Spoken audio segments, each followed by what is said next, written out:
What's up, YouTube? It's Rose Wolf here, and I'm coming at you now with another video. Today I'm going to do my video on my top 10 archetypes of this game, and I'm going to come at you and just say real quickly that these archetypes are my top 10. I don't know if they're any of y'all's top 10, but they're my top 10, and I think that they're some of the best archetypes in the game, and I think some of them need a little bit of support, maybe, and some of them have gotten support, and some of them just are dead and they're just fun while they last. So let me go with my number 10 archetype. Let's go with Infernity. Now Infernity is one of those archetypes that used to spam the field, and they still spam the field to this day, but in a quicker, more XYZ function based deck with, you know, the Stygian Street Patrol, even though that used to be like a staple in the deck anyway. But it used to be a really good single variant deck, and I think now that the XYZs have really taken over, and they just blew that version out of the water. So I don't know. I might do a video on XYZ versus Synchro Infinities. That would be kind of cool, just to see how well both decks do. No, let me go over to my number 9. Number 9. Mermails do make this list because Mermails are one of the top decks. They were good because they were just called water. Back when Dracoons was at 3, back when Diva was at 3, back when everything was at 3, and this deck just smashed the competition. It just basically said, fuck you, we're going to do it this way. We're going to do it our way. That's Mermails.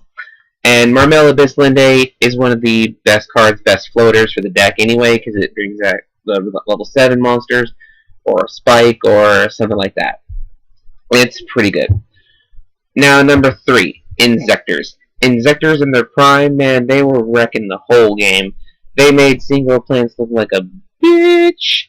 But yeah, other than that, this deck was one of my hated decks back then, and I could not do anything about it until I played it myself, and then it was pretty fun. And then when it became the Injector, what was it, Ladybug version, because rank 5s, yeah, this deck actually made me cry sometimes. And Injector Hornet was crazy. Let's see.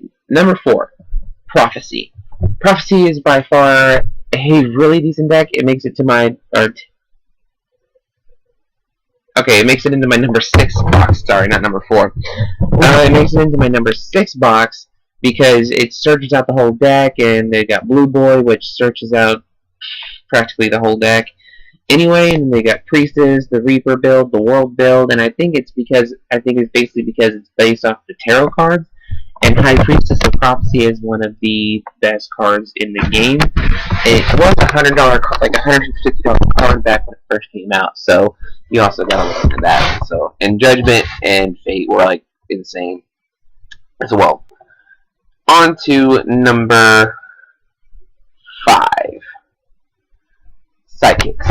Psychic archetype is one of my favorites because they float, they don't, and if you're playing the right build, you don't have to pay like a ton of life points, but if you can pull off rank 6, 7, or level 6, 7, and 8 synchros like crazy, you want Psychics.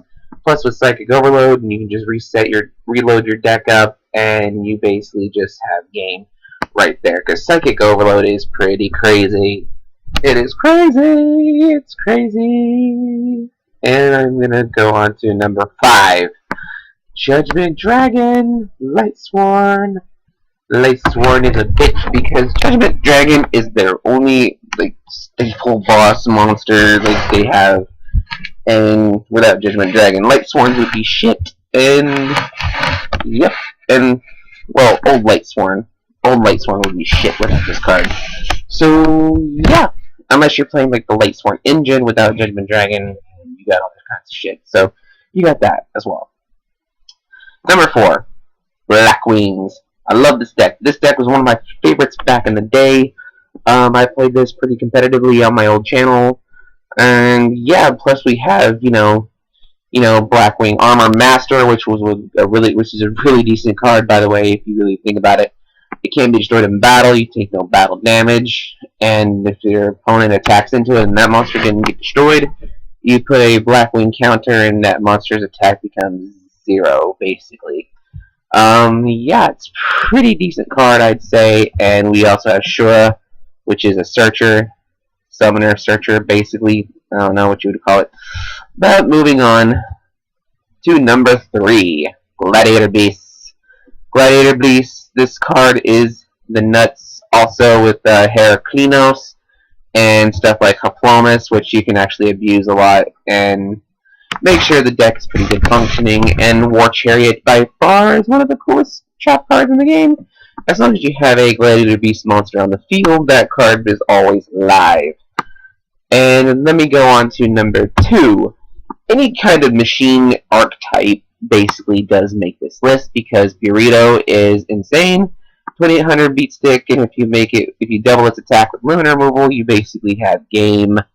Any deck that can abuse limit removal for OTKs is godlike in my opinion. It's also one of my top favorites, so that's why it makes the number 2 spot in the game. And last but certainly, well, I guess it is the least, we have elemental heroes, or hero decks in general. And I miss my boy Stratos. My homeboy Stratos. Free my nigga Stratos. Hashtag! So anyway, but yeah, Stratos is too OP in America, so we have to cry, go, well, Stratos. But OCG Land does get to have fun with Stratos that they got, so we don't know how World is going to be with the different ban lists and all that stuff, so yeah, we got that, and we got that. But we also have a new hero structured deck that's coming out soon, and that would be fun to play around with. I will enjoy this. I will enjoy it. I will enjoy it immensely. I will be playing heroes again, because it is one of my favorite decks, and I have a funny picture to show you. It is called Elemental Hero Stratos with Captain America. And I don't know why I'm speaking in this accent, but if you think this is funny, let me know in the comment section below. I love you guys. Thank you so much for checking this out. And I don't know why I'm still speaking like this, so I'm going to go back to my regular voice and say thank you guys for watching my top 10 archetypes of Yu-Gi-Oh! And I will catch you guys next time. Peace!